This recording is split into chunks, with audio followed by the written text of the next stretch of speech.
नमस्कार, सिटी हलचल में आपका स्वागत है। आइए नजर डालते हैं आज की मुख्य गतिविधियों पर। बीआरसी छछरौली में शिक्षक प्रशिक्षण शिविर का हुआ आयोजन। शिक्षुता अधिनियम का पालन करे सरकारी संस्थान, कहा जिला उपायुक्त ने।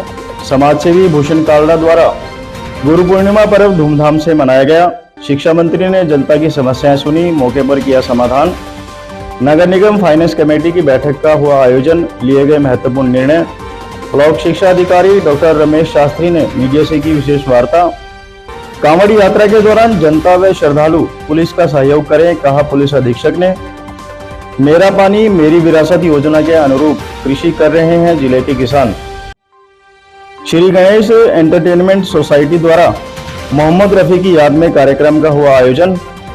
कांवड़ियों की सुविधा हेतु जिला प्रशासन तत्पर, कहा जिला उपायुक्त ने। हरियाणा के उप मुख्यमंत्री पहुंचे यमुनानगर, जनता की समस्याएं सुनी। स्पेशल सेल की टीम ने चोरी के आरोपी को किया गिरफ्तार। 13 ग्राम 20 मिलीग्राम हेरोइन के साथ नशा तस्कर गिरफ्तार। आम आदमी पार्टी के कार्यालय में पत्रकार वार्ता का हुआ आयोजन और पीड़ित परिवार ने प्रशासन से इच्छा मृत्यु की गुहार लगाई।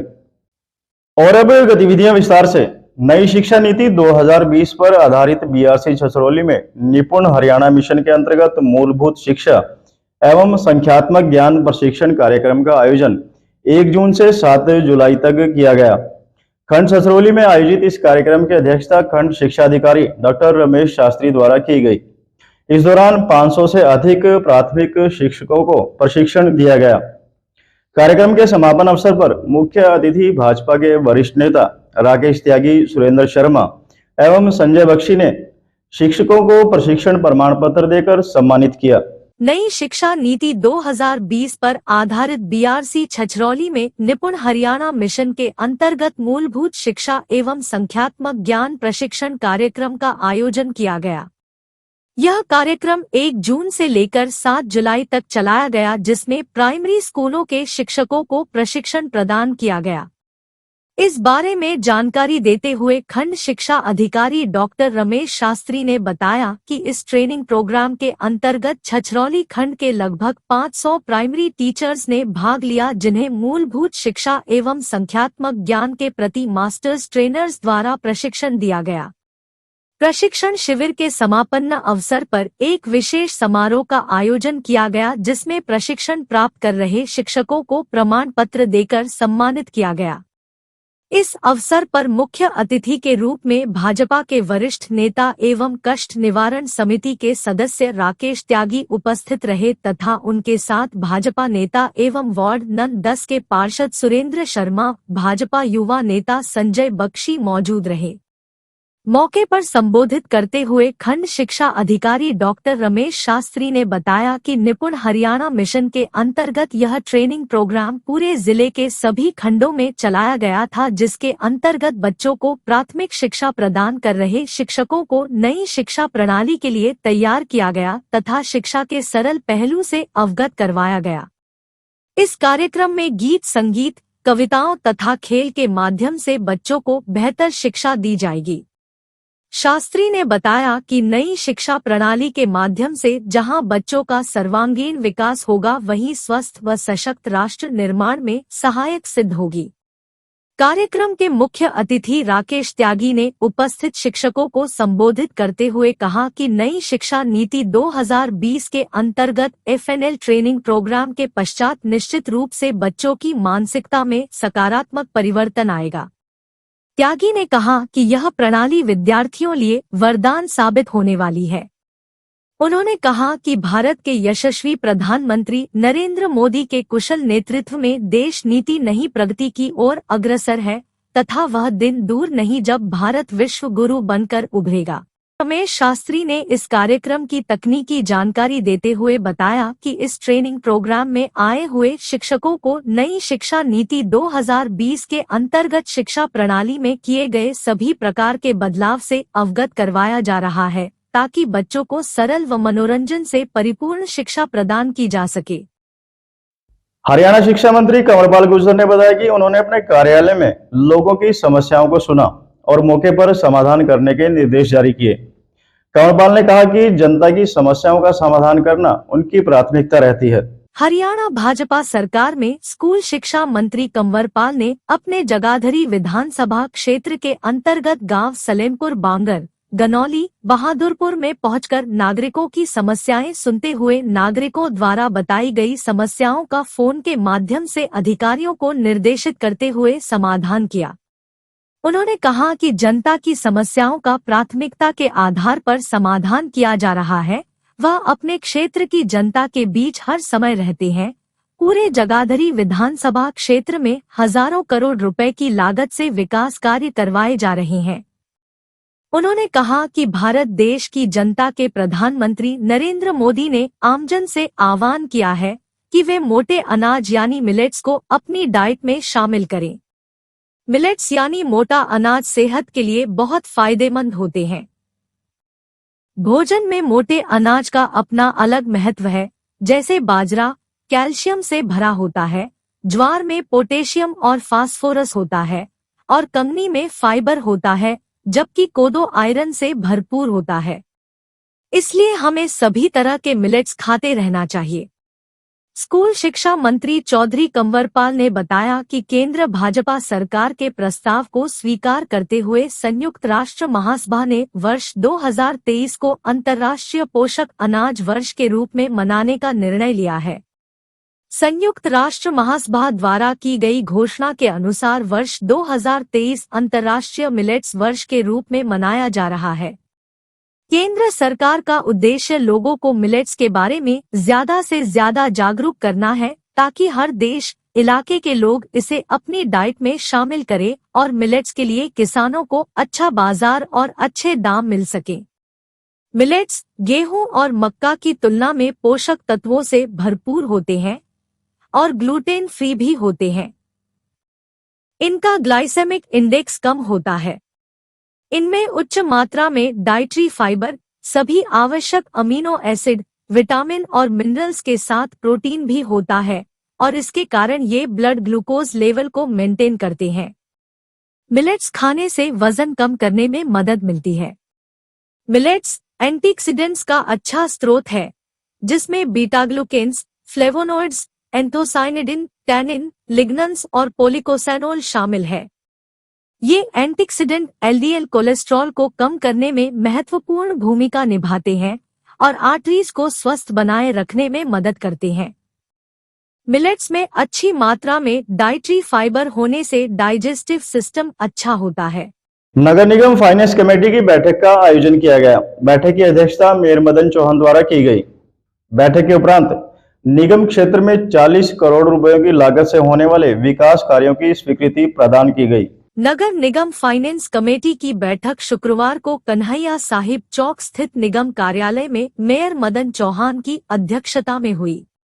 बैठक में ट्विन सिटी में होने वाले करोड़ों रुपए के विकास कार्यों पर चर्चा की गई, जिसमें बाद नगर निगम क्षेत्र में होने वाले लगभग 40 करोड़ के विकास कार्यों को स्वीकृति प्रदान की गई। बैठक में मेयर मदन चौहान ने senior deputy mayor Praveen Sharma, deputy mayor Rani Kalra, पार्षद प्रीति जौहर, पार्षद Bhavna Bittu, SI Hemant Kumar, XEN Vikas Dhiman, MI Muneshwar Bhardwaj, MI Varun Sharma, MI Kuldeep Yadav व अन्य के साथ विचार विमर्श किया, जिसमें करोड़ों रुपए के विकास कार्यों को प्रशासनिक स्वीकृति प्रदान की गई। मेयर मदन चौहान ने कहा कि बैठक में शहर के 3 मुख्य मार्गों के विकास, पार्काय के विकास व सुंदरीकरण, पानी की निकासी व शहरवासियों को शुद्ध पेयजल उपलब्ध कराने समेत कई विकास कार्यों पर करोड़ों रुपए खर्च करने की स्वीकृति दी गई है। उन्होंने कहा कि ट्विन सिटी में करोड़ों रुपए के विकास कार्य किए जा रहे हैं। जल्द ही शहर की सड़कों के विकास, पेयजल, पानी निकासी, पार्कों के सौंदर्यीकरण समेत अन्य विकास कार्य आएंगे, जिन्हें बैठक में प्रशासनिक स्वीकृति दी गई है। दिव्य नगर दर्शन योजना के अंतर्गत शहर के 3 मुख्य मार्ग Govindpuri road, Gymkhana club road व जगाधरी वर्कशॉप रोड का विकास किया जाएगा। इसके अलावा मॉडल टाउन चौक को अपग्रेड किया जाएगा। 7.19 करोड़ से होने वाले इन कार्यों को बैठक में स्वीकृति प्रदान की गई।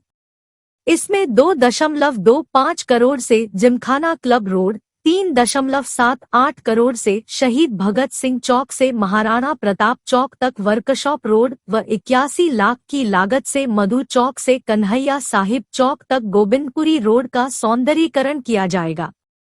इन मार्गों को मॉडल सड़कों का रूप देने के लिए डेकोरेटिव लाइट के साथ पैदल राहगीरों के लिए फुटपाथ भी बनेंगे। फुटपाथ पर ही जगह जगह वाहन पार्किंग और राहगीरों के बैठने के लिए बेंच भी रखे जाएंगे।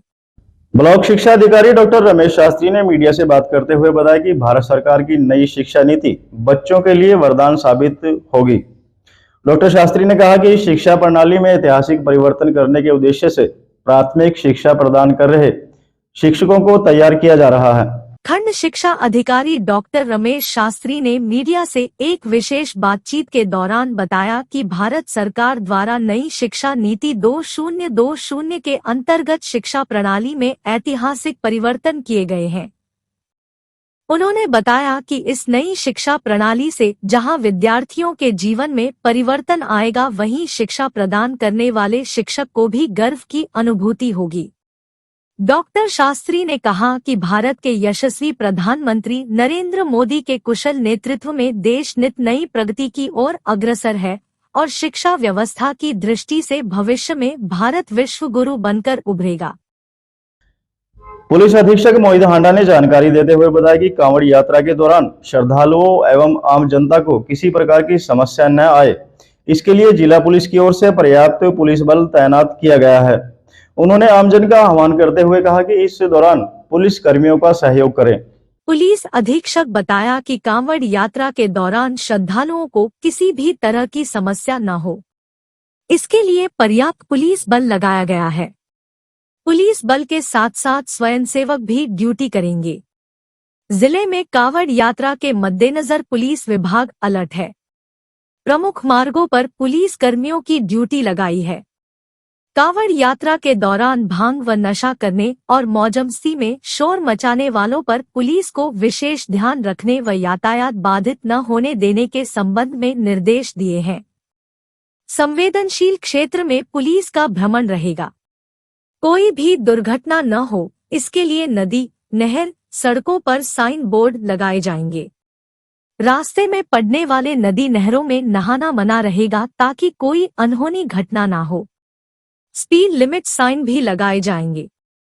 कांवड़ यात्रियों की सुविधा के लिए जगह जगह पर एम्बुलेंस गाड़ियां व अग्नि दमकल वाहन मौजूद रहेंगे। इस दौरान रास्ते में आने वाली सभी मांस की दुकानें बंद रहेंगी। कांवड़ यात्रा में किसी प्रकार का कोई हथियार, नुकीले भाले इत्यादि लेकर चलने पर पूरी तरह से पाबंदी रहेगी। अपना पहचान पत्र साथ लेकर जाएं। ध्वनि प्रदूषण के संबंध में माननीय सर्वोच्च न्यायालय द्वारा जारी किए निर्देशों की पालना करें। पुलिस अधीक्षक महोदय ने सभी श्रद्धालुओं से सहयोग की अपील करते हुए कहा कि शांति, कानून एवं व्यवस्था बनाए रखने में पुलिस का सहयोग करे।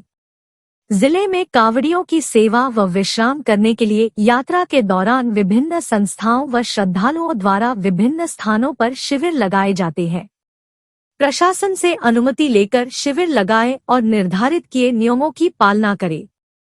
हरिद्वार से अंबाला जाते हुए बाईं तरफ सड़क से 100 फुट दूर शिविर का पंडाल लगाएं।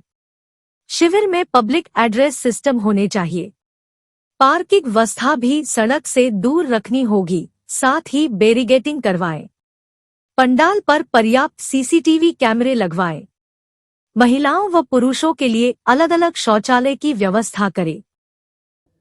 हरियाणा के उप मुख्यमंत्री Dushyant Chautala Jagadhri PWD rest house में पहुंचे। इस दौरान उन्होंने 4 विधानसभा क्षेत्रों की सड़कों का उद्घाटन किया। मौके पर दुष्यंत चौटाला ने लोगों की समस्याएं भी सुनी। उन्होंने मौके पर पत्रकारों से बात करते हुए कहा कि प्रदेश की गठबंधन सरकार प्राथमिकता के आधार पर प्रदेश का चहुमुखी विकास कर रही है। हरियाणा के उप मुख्यमंत्री दुष्यंत चौटाला जगाधरी पल्यूडी रेस्ट हाउस में पहुंचे, जहां उन्होंने जिले की 4 विधानसभा क्षेत्र की सड़कों का उद्घाटन किया। इस दौरान उप मुख्यमंत्री ने लोगों की समस्याएं भी सुनी। उन्होंने करीब 115 करोड़ रुपए के विकास कार्यों का शिलान्यास व उद्घाटन भी किया। इस दौरान उप मुख्यमंत्री दुष्यंत चौटाला ने कहा कि 3.5 साल से उनका गठबंधन भाजपा के साथ सही चल रहा है और आगे भी सही चलता रहेगा। गठबंधन के दौरान कोई मनमुटाव नहीं है। वहीं आने वाले चुनाव पर उप मुख्यमंत्री ने कहा कि आगामी चुनाव में दोनों पार्टियां बैठकर निर्णय लेगी। वहीं इनेलो द्वारा निकाली जा रही परिवर्तन पदयात्रा पर दुष्यंत चौटाला ने कहा कि यह पदयात्रा नहीं बल्कि रथ यात्रा है। उन्होंने कहा कि इस यात्रा से कुछ नहीं होने वाला है। सुबह सोनीपत में कांग्रेस के युवराज राहुल गांधी पर तंज कसते हुए कहा कि पहले इनको किसानों की परवाह नहीं थी, लेकिन अब उन्हें किसानों को भी याद आ रही है। ये सब नौटंकी की जा रही। अलॉट हो चुके हैं और अगले 1 महीने में बचे काम पूरी तौर पर अलॉट हो जाएंगे और मानसून ख़त्म होते जितने ये रोड वर्क है उनको पूरी स्पीड के साथ इस साल के अंत तक हम कंप्लीट करवाने का काम करेंगे। पीछे भी जब मैं आया था तो शहर में ये मांग रखी गई कि मेन शहर की 2 आर्टरीज उनके अंदर, क्योंकि पब्लिक हेल्थ का काम चल रहा था, वो काम कंप्लीट हो गया, वो हमें हैंडओवर हो गया और तुरंत शहर की उस रोड की स्ट्रेंथनिंग भी और उसका कंप्लीशन भी कर दिया। इसके अंदर 4 कॉन्स्टिट्यूएंसीज़ हैं जिसमें शहर में 15 सड़कें हैं और बची 3 कॉन्स्टिट्यूएंसीज़ के अंदर 25 एवरेज ऐसी सड़कें हैं जिनका कार्य अब शुरू है। दुष्यंत जी, गठबंधन को लेकर लगातार सवाल उठ रहे हैं और अजय चौटाला जी ने भी कहा था हमारा खट्टर जी से गठबंधन नहीं है, हमारा अमित शाह जी से। बारी बारी इस पर कहता हुआ भी अच्छा नहीं लगता और आपके पास भी शायद एक सरकार के पॉइंट से दोनों पार्टियां साथ आई। प्रदेश में दोनों पार्टियों ने मिलकर 3.5 साल सरकार चलाई और आगे भी मजबूती से चलती रही। जहाँ बात आगामी चुनाव की तो संगठन के निर्णय होते हैं, दोनों पार्टियां बैठकर अपनी स्ट्रेंथनिंग का भी काम करी और आगे इस पर निर्णय भी ले। अभय चौटाला की जो परिवर्तन पदयात्रा चली हुई है उस पर आपने बयान दिया था कि ये यात्रा तो 4 दिन चलेगी। उस पर जो है अभय चौटाला ने बयान दिया है कि उन्हें बड़ी चुभ रही है हमारी यात्रा। इस पर क्या कहना है? मेरे को तो ना चुभ रही, मैं तो पहले कहता हूँ, ना तो पदयात्रा है, आज रथ यात्रा बनी हुई और फैक्चुअली आप चले जाओ देखो। उन्होंने एक ये भी कहा है कि 1987 का इतिहास दोबारा से दोहराएंगे और दोहरा लो, कौन रोक सकता है? मुझे तो जनता ने फैसला करना है कि 1987 का इतिहास होगा, 77 का इतिहास होगा, 2000 का इतिहास होगा या फिर 2019 की तरह 2% वोटों पे आके सुनते हैं। ये निर्णय करना तो जनमत का निर्णय है और मैं ये मानता हूँ जनता के बीच में रहकर जनता की आवाज़ और जनता के कार्यों को प्रगति देना हमारी सरकार का, हमारा उद्देश्य था और हम उसमें कामयाब। सर, जिस तरह 2024 चुनाव का बिगुल बच चुका है, राहुल गांधी आज दिल्ली से शिमला के लिए निकले, सोनीपत गांवों में गए, खुद ट्रैक्टर चलाया, पानी में बढ़ गए, जीरी तक खुद अपने हाथ से लगाई उन्होंने। मेरे को तो खुशी होती है कि जो लोग देश के नेतृत्व करने की आज से 10 साल पहले बात किया करते थे, उनको किसान की समस्या तो पता चली। आज जो ट्रैक्टर राहुल गांधी ने चलाया है, एक दौर वो भी था कि ये कमर्शियल व्हीकल डिक्लेयर हो जाता। अगर उस दिन मेरे साथ चला के पार्लियामेंट पहुंच जाते तो शायद उस दिन ही चलाना सीख जाते। देर है दुरुस्त है। तो महागठबंधन परिवार पर बार बार हो रहे हमले और प्रशासन की कार्यवाही से असंतुष्ट गांव नाहरपुर के एक पीड़ित परिवार ने प्रशासन से इच्छा मृत्यु की गुहार लगाई है। परिवार के मुखिया मनोज का आरोप है कि गांव के ही दूसरे पक्ष द्वारा उन पर हमला किया गया था, जिसकी कार्यवाही अभी तक नहीं हुई। गौरतलब है कि इससे पहले भी परिवार ने अनिल विज से इच्छा मृत्यु की गुहार लगाई थी। परिवार पर बार बार हो रहे हमले और पुलिस की कार्रवाई से असंतुष्ट गांव नाहरपुर के पीड़ित परिवार ने एक बार फिर प्रशासन से इच्छा मृत्यु देने की गुहार लगाई है। गांव नाहरपुर के मनोज कुमार का कहना है कि शुक्रवार सुबह 7 बजे के करीब दुकान के सामने से कबाड़ हटाने को लेकर उस पर और उसकी पत्नी पर दूसरे पक्ष ने जानलेवा हमला किया, जिससे उसके शरीर पर चोट के निशान पड़ गए हैं। मनोज ने कहना है कि पहले भी इन आरोपियों के खिलाफ जठलाना पुलिस के थाना में शिकायत दर्ज है, लेकिन पुलिस आरोपी पक्ष पर कोई कार्रवाई नहीं करती है। पहले भी हमने गृहमंत्री अनिल विज के दरबार में न्याय की गुहार लगाई थी और न्याय न मिलने पर परिवार सहित इच्छा मृत्यु की इजाजत भी मांगी थी। उस समय गृह मंत्री अनिल विज ने उचित कार्रवाई करने का उन्हें आश्वासन दिया था। गौरतलब है कि मनोज का रविदास मंदिर कमेटी के सदस्यों से मंदिर के पिछले 3 वर्ष के हिसाब किताब को लेकर विवाद हो गया था, जिसमें मनोज कुमार ने 9 आरोपियों के खिलाफ जनवरी 2023 को जठलाना पुलिस थाने में केस दर्ज करवाया था, जिसमें 2 आरोपी जमानत पर है और 1 अग्रिम जमानत पर है।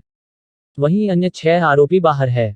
उसे और उसके परिवार को लगातार जान से मारने की धमकी दी जा रही थी और 2 झूठे केस बनाकर समझौते का दबाव बनाया जा रहा है, जिसको लेकर मनोज ने कई बार पुलिस के उच्च अधिकारियों को इसकी शिकायत भी की थी।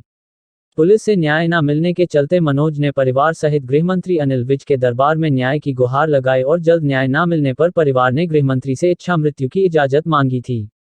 वहीं थाना प्रभारी संदीप सिंह का कहना है कि दोनों पक्षों का पहले भी झगड़ा हुआ था और केस दर्ज है। आज मनोज ने फिर अपने परिवार पर हमले की शिकायत दी है, जिसकी जांच जारी है। आज के अंक में बस इतना ही। अगले अंक में फिर मिलते हैं, तब तक के लिए नमस्कार।